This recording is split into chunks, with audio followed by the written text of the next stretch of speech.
This program is made possible in part by Nebraskans for Public Television.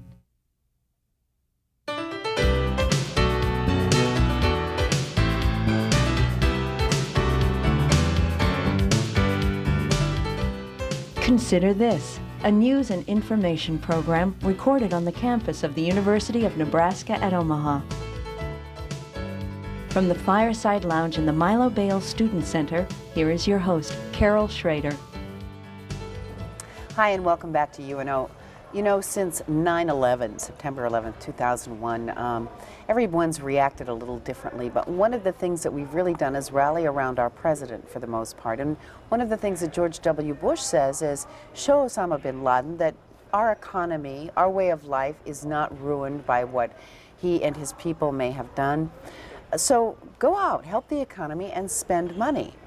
And then there's that little fatalistic bit of us that says, well, if something does happen again, at least I will have had a good time. I will have enjoyed the new, car or whatever. Well, that's all well and good, except for a few, and maybe not so few. We'll find out about that in our show today. Betsy Downey is with us. Welcome, Betsy. Thank you. Glad to be here. Betsy is with Consumer Credit Counseling of Nebraska. They have offices all over the state. In fact, I'll let you run through. Let's see how fast. Omaha, Millard, Lincoln, Norfolk, Grand Island, Scottsbluff, North Platte, Des Moines, and satellite offices. There are 11 of them. Do I have to go through all those? No, but too? anybody All right. that can do that should be listened to. But there is a growing number of people in this country that have depleted their savings and are living, to put it bluntly, well beyond their means, to the point not only that their personal economy is in shambles, and it keeps them awake at night, but that it can affect our own economy. So, how many people are we talking about? We're talking about roughly 7% of the population have spent to the point where they are in very great danger of financial collapse. One paycheck away from disaster, allowing themselves anything that they can buy as long as there's lines of credit available, and not thinking about what the percentage is of debt. In fact, the average American, if you want to take the whole of the range of Americans, about 10% of us are almost in complete collapse. And we're spending 10 to 20% over the amount that we have coming in every month. Well, that creates a lot of problems, and I'm sure George Bush doesn't want to hear us talking about this, but these are people that really cannot afford to go out and feel good about America by plowing out a lot more money, knowing that the plastic is going to take care of it. Yeah, it really doesn't. It's a very expensive way to live. I think what he means is that you should not let this interrupt your life and put you into a foxhole. It does mean be very careful what you spend, but when you need something, go out and buy it. If you were putting off something and you have the means, go for it. Go for it, exactly. Because there are some deals to be had. Very much But that so. can be a false sense of luring too.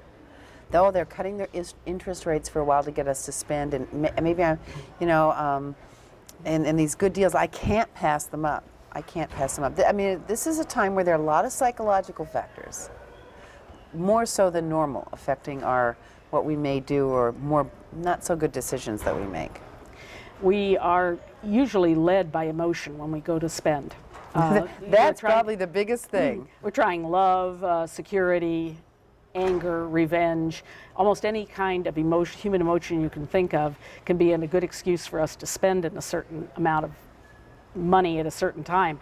I'd be real leery of saying that you can divorce yourself from that and just go out and spend without any emotion connected with it.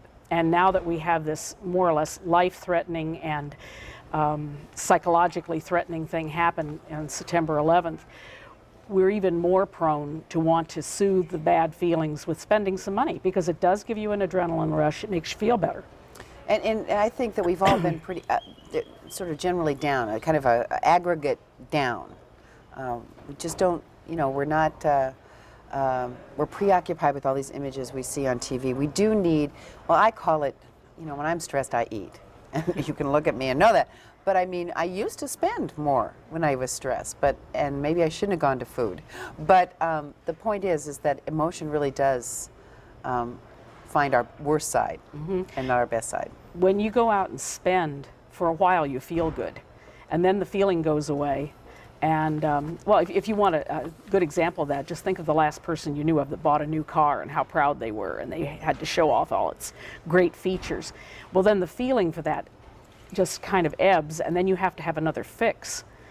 And I think when President Bush is talking about going out and spending, he's talking about go ahead and make yourself feel good about the economy. But my point would be you really need to know the percentage of your debt compared to your income so that you don't overdo it.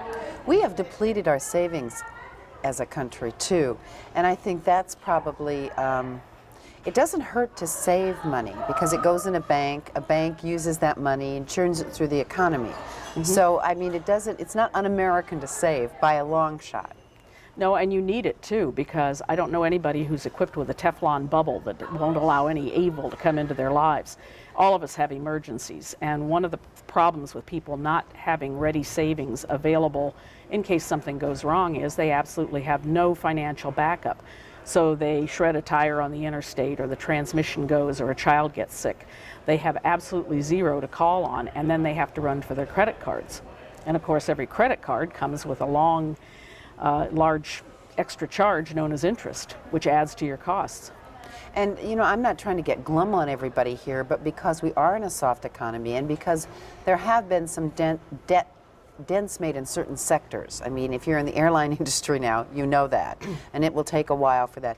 And our unemployment is, you know, inching up just a little. That may be temporary or not, but I don't know anybody except the absolutely coolest, swiftest, smartest computer programmers and some of the top scientists around that have absolute job security. I mean, very few of us really do. I'm afraid you're right. And so if you're sitting on the bubble, as you say, and this is time to protect yourself. Well, of all the emergencies you can think of that happen, losing your job is the biggest one, because everything else that you do is predicated on having a paycheck coming at regular intervals. And when you don't have that, a lot of people are just one paycheck away from disaster. Okay, let's talk about, you quoted a statistic to me over the phone that I found interesting. The average American has X number of credit cards with X number of debt, or something like that. Tell me, because it just fascinated me. In 1990, the average American had 5 credit cards, and they owed maybe about a little under $5,000. Total? Total, to all of them. Now we own 10 of them, use 5 of them very, very actively, and owe an average of $1,700 per card. And servicing that kind of debt costs us somewhere between $120 and $140 every month just in interest. Yeah, people say, I owe so much, but they really need to say, I owe so much and I am servicing all this debt to the tune of. They should say that every time they think about how much they owe or how much they And could it's owe. not just credit cards, Carol. You've also got your car loan and a house loan and maybe a home equity loan on top of that. And maybe you have student loans. And there's good debt and there's bad debt. Good debt is anything that you buy which increases in value or allows you to proceed with life and earn a living. That's why housing, which gains in value over time, is a good debt. Cars, as long as they're not too far overboard, allow you to get to work, so they're good. Student loans, because that gives you a chance to Increase your earning power decidedly. And that's a good way to use debt. But when you use a credit card, if you would look back at all the places you went, and a lot of the things are absolutely meaningless. They were spur of the moment. Oh, I've got a house full of those things. And they're spur of the moment kind of things. My rule of thumb is never charge anything that doesn't last as long as the bill does.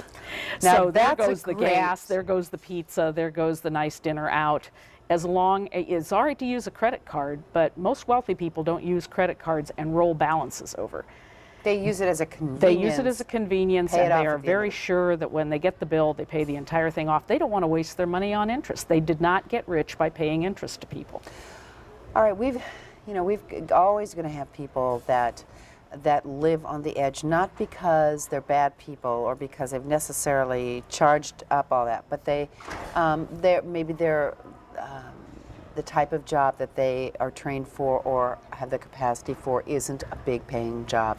It is these are people that are very vulnerable to the 4 bazillion credit card offers that come to them. And I'm not saying, oh, poor people, they're not smart enough to make decisions, but they are tempting.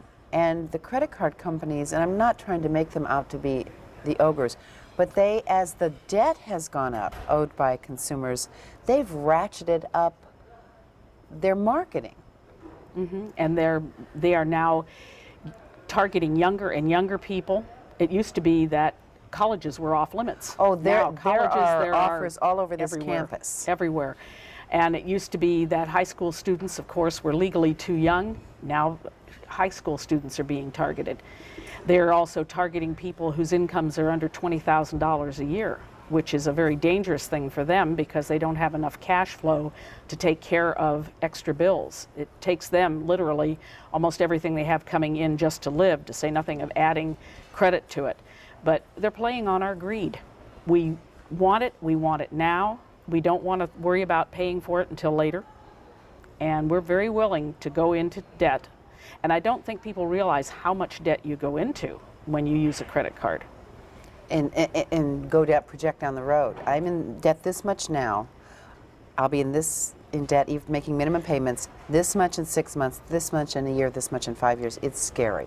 Well, it is, and one of the things that is difficult is to teach people that a credit card minimum payment is not the same thing as an installment payment.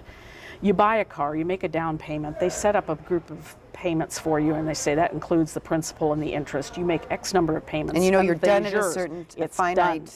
That's time. closed-end interest.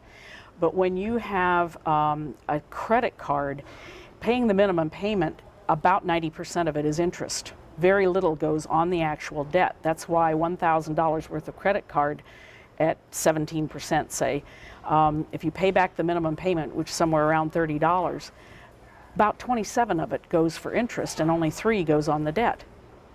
It'd be like my borrowing $10 from you and paying you back 50 cents a week. And you'd finally get upset with me and say, I'm going to charge you interest. Yeah, that's true. It's a long, long time to pay it back. So you can have somebody with just $1,000 worth of debt paying back the minimum and thinking they're getting somewhere, not realizing they're going to have to pay back for 8.5 years to get it paid off. And the amount they will pay back is not $1,000, it's $2,500. Whoa. Or just a little underneath. Why do the credit cards charge? And you can get good rates on credit cards. You can get those opening offers that are real low, which are real tempting for people to open a credit card and start spending. But let's say, I don't know what an average rate is now, 13, 14%? It's 15%, just a shade under right now. But that means some people are charging 18, 19. I got a major credit card changed over to a MasterCard without they just changed the way they did things, and it jumped 3 percentage points. Now, I have fairly decent credit. I pay off my stuff. Why am I paying? I guess I'd be stupid to pay, but why would I be paying 18 or 21%? Why would I even be paying in this day of low money that I get on my savings and money market? Why would I be even paying 12 or 13%? Well, you've got to realize that anything put on a credit card is what they call unsecured debt. If you don't pay for your car, I can take your car away from you, You sure resell can. it, and then you owe me anything different the difference between what I got for the car and what it went for at auction. You're still on the hook for that. Same way with a house. You don't pay, they take you out of the house, you lose the house, any of the equity that you had in it. So they have a chance of getting their money one way or So they have their money another. back. But what you buy with credit cards is completely different. It's gone. Or it's clothing that suits you, fits you, it's your lifestyle, but it is not going to be something I could take and sell. And interestingly enough, most of the stuff that you buy with a credit card, you won't even own in 2 years. Very little of it. Okay, well, I'm not going to rag on the credit card companies because Well, when it gets... But that's why they charge so Right, much. and I understand that. But the other thing is, in a sense, unless the whole economy were to collapse tomorrow, the whole kit and caboodle, they really have very little risk because they will just up the rates, or they will get, they have a high profit margin. So Yeah. even if they lose 6% of the Totally, people, yeah. totally, they're still going to, they can Yeah, count on then so there's much maybe money. 20% that are paying rather slowly, and the rest of them are doing a fine job. Either they are making at least the minimum payments, but they're making a good effort to pay and pay regularly, so they're doing very well. But they also have the bottom line that they have to worry about the stockholders. Well, that's and true. they are trying to make sure that their margin of profit is as high as possible. Our job when we go in a store is make sure we only buy what we need and don't pay any more for it than we have to. And I want to put the onus on, I mean, in this country, one of its strengths is that we have the freedom of choice, and hopefully we make good individual decisions. Let's talk about refinancing homes. This is the hot ticket. The interest rates are coming down, but even before they were coming down, people were refinancing, sometimes for the right reasons, sometimes for the wrong reasons, and some people may lose their houses over trying to consolidate their debt. Is there a rule of thumb in when it's a good time and how to refinance if you can pay off your debt without losing your home? I don't know that there's any one rule of thumb because everybody is so individual, but I do know that if you go to a banker and you tell him you want a loan, he's going to look at how much you have coming in and then what percentage of that is going to service the debt. So he would add up what are the minimums you pay on credit cards, what do you pay on your car, what do you pay on your student loan, what do you pay on a home equity loan.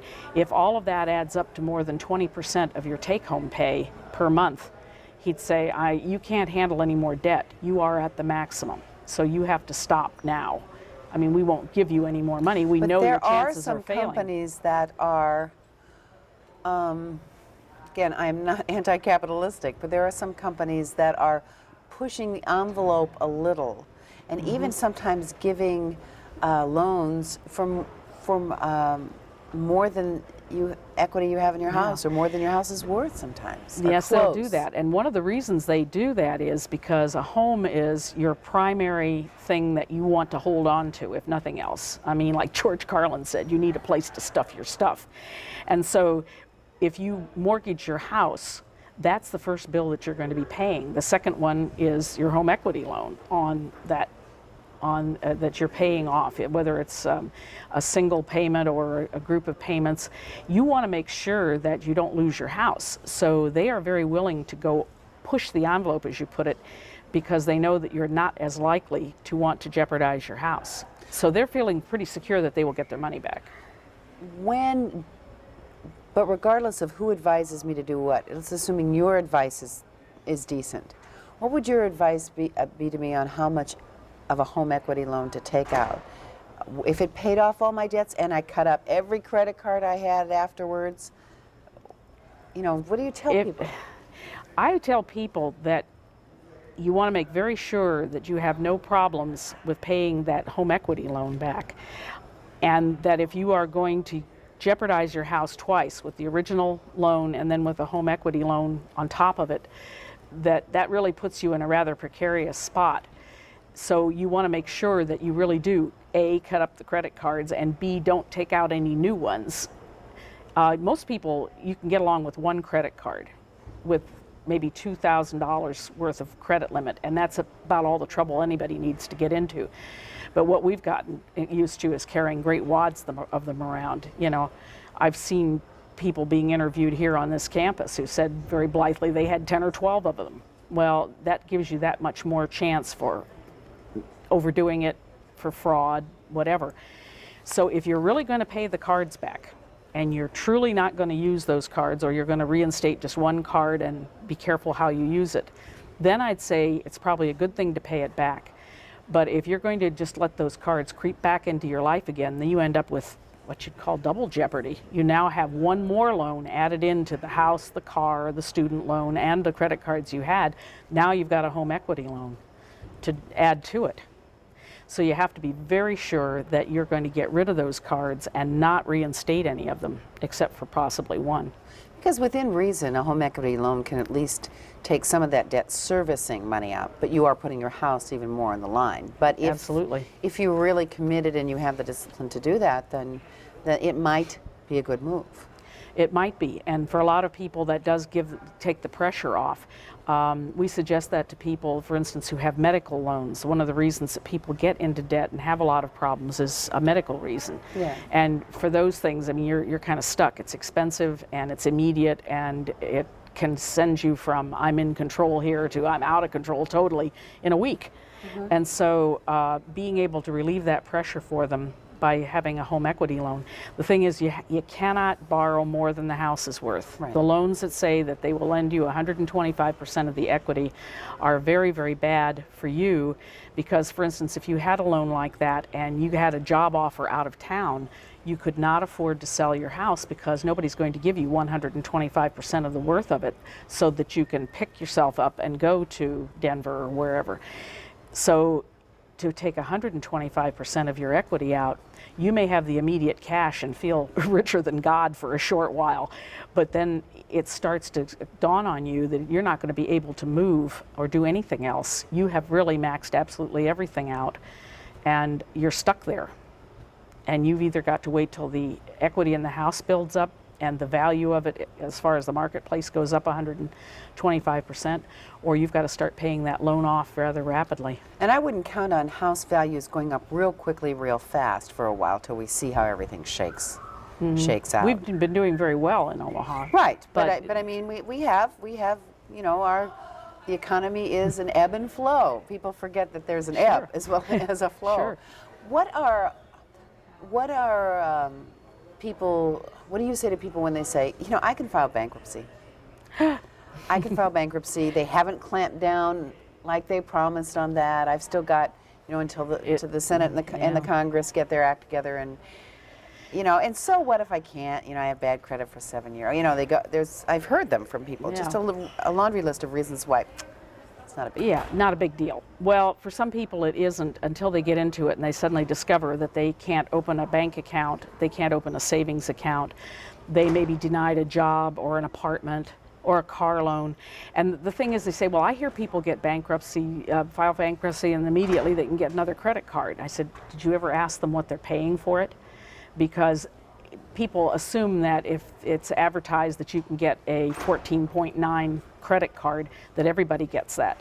It's not true. Sometimes if you've been filing for bankruptcy, they'll offer you one, but it'll be 21.9. There are about 6 or 7 different rates connected with almost everything: car loans, house loans, credit And cards. it's on your credit worthiness. And so your credit worthiness determines whether you get the best rate or a high rate. So someone who files for bankruptcy can immediately get credit, but you just don't want to know what they have to pay for it. It's a very expensive deal. Plus the fact that for 10 years it sits on your credit report and allows everybody to know that you have had a problem, and you have a right to write a 100-word statement in your credit report. For instance, if I had a very bad medical trauma, and Your it insurance took everything. didn't cover it the all. insurance didn't cover it, and all of a sudden I'm in over my head and I have to file for bankruptcy. There's a lot of difference in creditors' minds between someone who has filed for bankruptcy due to medical reasons than I I just had a decided premature baby and the bills were high because it's but for the grace of God it could have been. Yeah.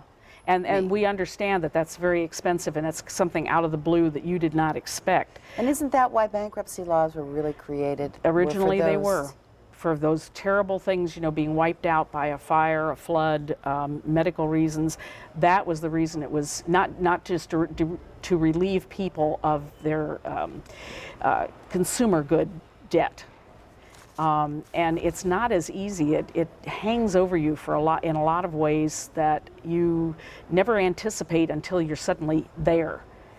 And then it gets to be very galling after a while. That 10 years crawls by. And even then, it's very hard to pick up and start getting bank accounts and getting credit cards and decent rates. You have to fight for every step you have because they say, how do we know you've reformed? And be able to buy a home, which is part of the, you know, that's really more of the American dream than being able to buy whatever your whim is. I mean, for the long term and how you feel at the end of your life. Well, we don't buy what we own, and you want to have a decent place to live, but the problem is that anybody who even files for bankruptcy can get a house loan but it's very, very expensive, much more expensive than for you and for me. And that puts you back in the... That puts you back in the hole even faster. You know that thing little rats go on, you know, they go and they go and they go and they Absolutely. go, and they go Yeah. nowhere. And they go nowhere. And it gets more and more expensive as time goes on. Maybe- And that's going to change too, because if we got interrupted by September 11th, but I think that they're going to go back to that and get that passed where it's going to be a little harder to file for bankruptcy. They're really going to take a closer look at what is your income, can you pay some of this debt back? Okay, assuming we've become impervious to numbers, and by that I mean that the bills come in every month, and you're becoming numb to large numbers because it's a natural defense mechanism. You just kind of... Sure. What are the signs in my life other than the raw numbers and what they may extrapolate to in 5 years in terms of what I have to pay and then financial drain? What are the hints in my life? A nagging voice, can't sleep. I mean, what are the things that say, get thee to Consumer Credit Counseling? Always a free service and a nonprofit group, I should say. Exactly. There are a number of signs. One of them is, the silly one is, you hide stuff you buy. You go out shopping and you clip the tags off and you shove it into the laundry and wash it so that nobody can look at you and say, oh, you bought something new, you went shopping again. Oh no, I've never go shopping. I know what trouble I'm in. Hiding it in the trunk. You find you're lying a lot to yourself, to your mate, whatever. You're having trouble meeting utility bills because you would rather pay the creditors because you know they're going to call immediately and yell at you if you haven't paid the bill on time.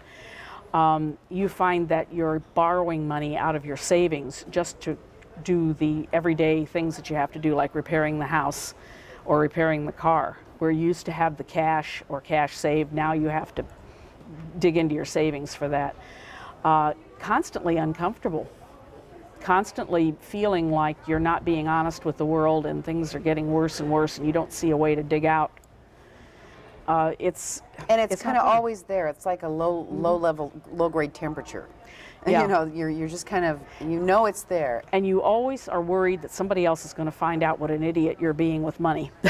So at that point, before you're suicidal or something like that, get Get some help. get some Yeah. help arranging your life The financially. advantage we have is being a friend in the business and free counseling and very low-cost debt management repayment program. Last year we helped over 4,000 families pay back $14.5 million just from the state of Nebraska. Well, there you have it. You know, where people have just said, I'm tired of being in debt. Okay, well, that's probably the best thing to say. You'll feel better about it.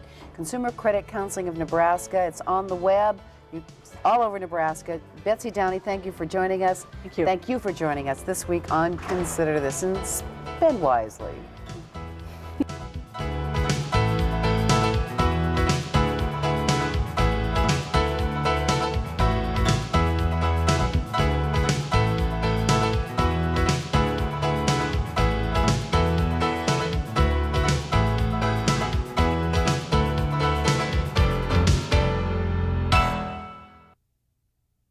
This program is made possible in part by Nebraskans for Public Television.